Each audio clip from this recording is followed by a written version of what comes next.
What's up guys, Jerome here from the Bonsai Supply, and today we're going to work on this desert rose. So we're going to repot this tree. We're also going to rewire all of the branches and see if we can improve the overall design today. So you may recognize this tree from a video that I've done about 2 years ago, where this tree had a large area that was rotting away. And if you did not see that video, you should scroll down and check down in the comments. I left a link for this video where I cured all of the rotten area. And now, if you remember, there was a huge area that was rotten and I was about to lose the tree. So with a little technique and a little patience, this is the outcome. Just about 2 years later, you can still see a little bit out here that this part is a different skin. However, if you look up close, you can tell that this skin has completely healed. There's no more sign of that rotten area that I had here. And this was a huge area that I healed. And as you can see, it looks exactly now the same as on this side. Well, give it another couple years and you will never be able to tell that there was anything that happened here. So now this tree, when I first acquired it, it had the usual desert rose problem of very long stalks that just shot straight up into the sky. And so I had all of these stalks here. I had one here, one over there, and one over there, and they were completely straight. And that's really something that desert roses are known for. When they don't have a lot of space to grow on the sides, they just shoot everything straight up into the sky. And so instead of trying to bend those branches down, which number one is going to be a tough job, you're going to need very thick wire. Number two, trying to bend those big branches, it doesn't look very natural and you can snap them here at the base fairly easily. So I chose a different route, which I think is a lot more successful, and today you can actually see how well it looks. So I take these long stalks and I just cut them down to, about maybe an inch to 2 inches of height. And then I take the new growth that comes from these areas and I wire these out. And I did the same with the top over here, if you can see that, where I chopped the top off and let a new leader grow up, gave that one some movement, and this is what the leader is today. And so I did this all the way around the tree, on the base and as well on a second level here on the top, and regrew the top. And so I think this looks a lot more natural instead of trying to bend these thick and heavy branches. So the first thing that we're going to do here today is actually apply the wire. This tree has been sitting here for about 2 weeks. It is bone dry, so it does not have any water, which is a good time to go ahead and apply the wire. So before I came to this stage, I stopped watering about 2.5 weeks ago. All the leaves that it had, they turned yellow and they fell off. And now I know that there's not that much water in the branches and I can actually give it a lot of movement and shape right now. And so I'm going to do that before I go ahead and repot the tree. Just because the tree's roots are established in this pot, so it makes a lot more sense to go ahead and wire first. Place the branches somewhat into the place, and then we go ahead and talk about repotting. So let's get to it.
now that the tree is finished wired, I'm going to go ahead and tease it out of the pot by using my root sickle, and I have to be very careful and go along the edges very slowly to make sure that I don't damage any roots. If I damage any roots, I'm not going to be potting it right away into this new pot. I'm going to leave the roots exposed for another week or so that the area can dry before I go ahead and pot it.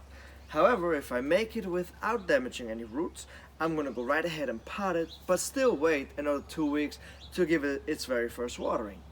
Now this is something that I really love about desert roses when you wire them. They take shape amazingly fast, and you can do, these branches are so flexible. I mean, look at that. And they don't even break or crack or anything. So when you let the desert roses dry out, you can really put any crazy shape into the branches, and that's something that I really like a lot. I use thicker wire for the bottom branches and a thinner wire for the top. I used about a 4 at the bottom, and then I went up into like a 3 or a 2 to go towards the top.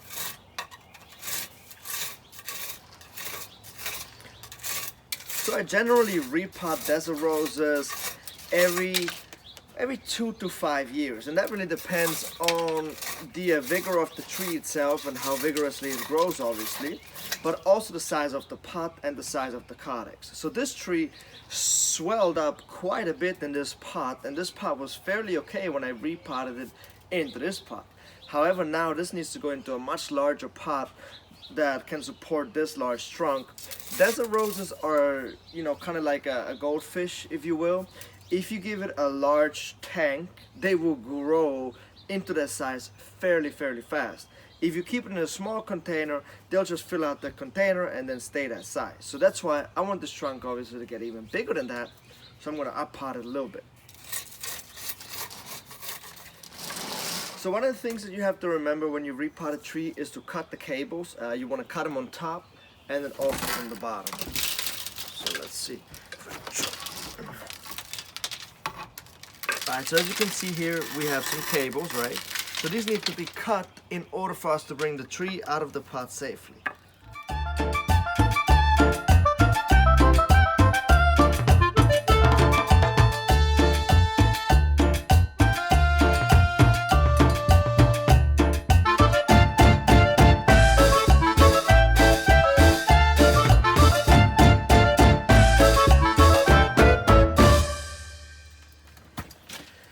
Alright, so at this stage, once the tree is out of the pot and there's no damage to the roots, which is good, I'm going to go ahead and just use my hands. And you can see how dry this root ball is.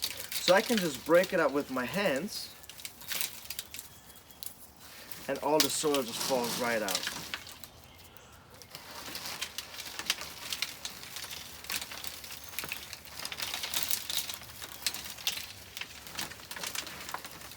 So when I work on desert roses, I always like to wear disposable gloves. They are poisonous to us humans. The poison is really on the inside of the desert rose, and it does not survive well when it's exposed to air. So you could technically work on it with your bare hands. However, if you have cuts in your hands, that's when it can get a little dangerous because it can go right into your bloodstream. So therefore, I always like to wear gloves. Alright, so this is the new pot that I chose for the desert rose. This is the old pot, and as you can see, it is quite a bit larger than the old one. And so the new larger and shallower pot will allow for me to create a larger spread on the roots, because the roots will not go down this time, they will spread out, and they have enough space to do so. And that's kind of my goal, to create a lateral root system with that tree. And so this larger shallow pot is just perfect for it. So I'm going to go ahead and set it up now, and I'm going to use a regular screen or to cover the drainage holes, and then I'm going to use wire, 2 wires to tie the tree then back into the pot. So let's get to it.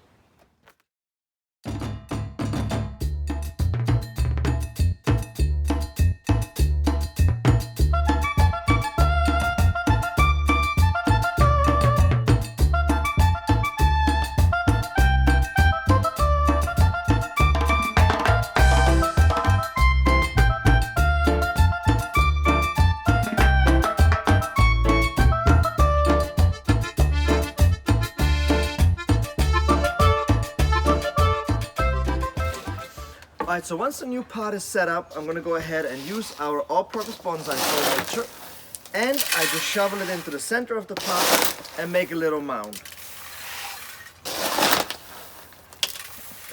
Now keep something in mind. If you wash out the native soil that the desert rose came with, which is perfectly fine because they're such tough trees, so you can wash out all of the old soil that it came with. If you do that, however, do not go ahead and pot the tree right away. If you trim any roots, do not go ahead and pot it right away. And that's because if you have any open surfaces, it is kind of dry, it is kind of hard for it to dry out once it's under the soil. But what I do is I did not cut anything, I also didn't wash it out. I'm going to pot it, and I'm going to make little scars in the side of the roots because of the sharp lava rocks. So therefore, once I have potted it, I'm going to keep it out in full sun for an additional 2 weeks and do not water it.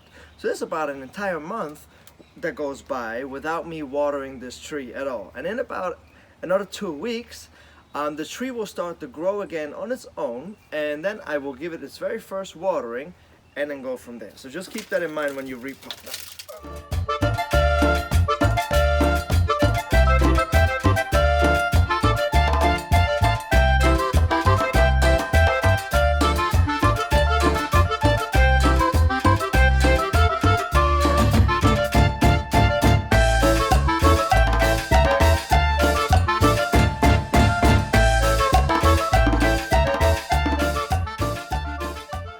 We carefully worked out the air pockets, and I can't stress enough that you really need to take your time, especially with desert roses. They have so many nooks and crannies.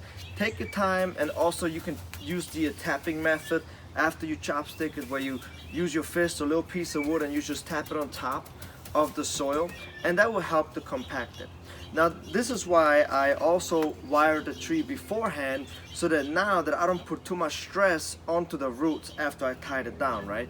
So I'm going to go ahead and now place all of the branches, and I'm going to try to do it with as minimal disturbance of the root as possible.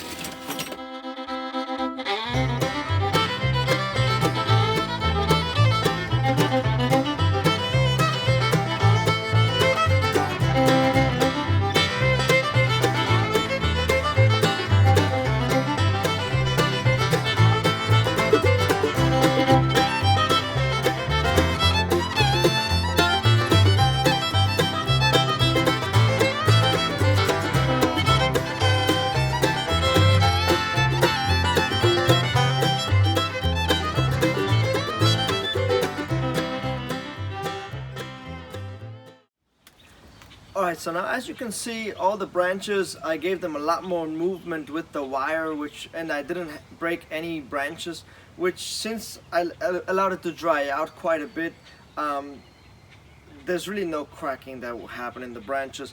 As you can see, I gave the branches a lot of movement, and I kind of wired them down a little bit at the end, like gave them a little dip, like almost like a weeping effect over here. This tree almost kind of resembles more the look of like an old baobab versus a desert rose. I guess it's more like a baobab style, but I think it's still really cool. I stopped the top where I just took the top branch and just bent it down into a side branch, because I don't want this top to get any larger now. So I'm going to keep it around this size, and the entire canopy, once I'm finished, I think will be right around here. So I would like it to go out a little more, have the branches thicken a lot more, and also get more branches in the middle area here. And so the only way that you do that, the only way that you can create more branches in all of these sections, is by fertilizing it very well. Use a high nitrogen fertilizer when it's growing. When it's starting to put on flowers, you switch to a blooming fertilizer, and then you switch back to the all-purpose fertilizer that we use, and that gives you a lot more growth. And then also when you defoliate it once a year, which I would do right around July with desert roses, again stop the water and then for about a week, and then defoliate it, and then once the tree comes back, you have so many more buds. Like as you see out here on the branches, on the branch tips, I'm starting to work on the ramification already on this tree, and it happens fairly quickly. So once again, I'm going to go ahead and move this tree right out into full sun. I'm going to make sure that there's no more temperature drops. That's why I'm doing this now, that it's starting to heat up, so I don't have to worry about that. keep it out in full sun, and I'm not gonna water it for at least 2 weeks. In about 2 weeks, I'm gonna take a look at the tips, and if the tips are starting to push, that's when I will go ahead and then give it its first watering, and then just water once a week. Once the tree is fully leaved out, I would then go ahead and water every 3 days, and once I see flowers, I'm gonna go ahead and water them every single day. But this only applies for desert roses that are potted in our all-purpose bonsai soil mixture and that are grown in full sun. Now, if it's grown anywhere else, these watering techniques may not apply. So I hope that you guys enjoyed today's video. Please comment below, let me know what you guys think of my new design and repot of this desert rose, and I will catch you guys next time.